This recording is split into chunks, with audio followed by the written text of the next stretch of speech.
প্রকৃতিকে ভালোবাসলে নিজেদেরও শান্তি লাগে, কেননা প্রকৃতিকে কেটে ফেলা হচ্ছে জায়গায় জায়গায়। এই যে তোমাদেরকে তুললাম, নাও হ্যাঁ হ্যাঁ করো, হ্যাঁ হাত দেখাও। এই যে দেখো, না না ছবিটা দেখবো আমি, ছবি দেখবা? এই যে এদিকে আসো, দেখো। কই রে? আরে দেখবা কেমন করে, আমি তো ভিডিও করতেছি, ওই জন্য অন্যদিন দেখো। এই যে দেখুন কলা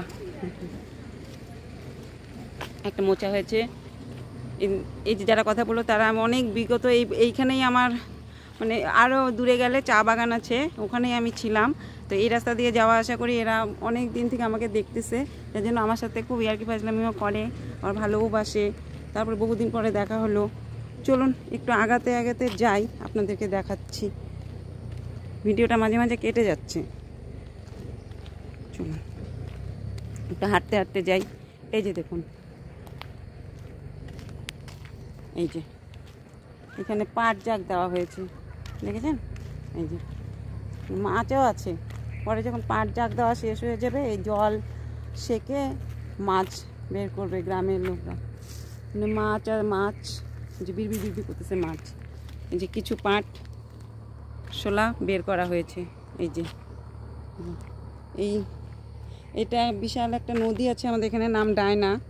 তারই জল এখান দিয়ে বর্ষার সময় আসে, বয়ে যায়। ওই যে দেখুন মাছ আছে, মনে হয় আগানো যায় না, গুটু থাকে পুকুরে, ভয় লাগে, বাড়ি যেতে হবে ওই জন্য।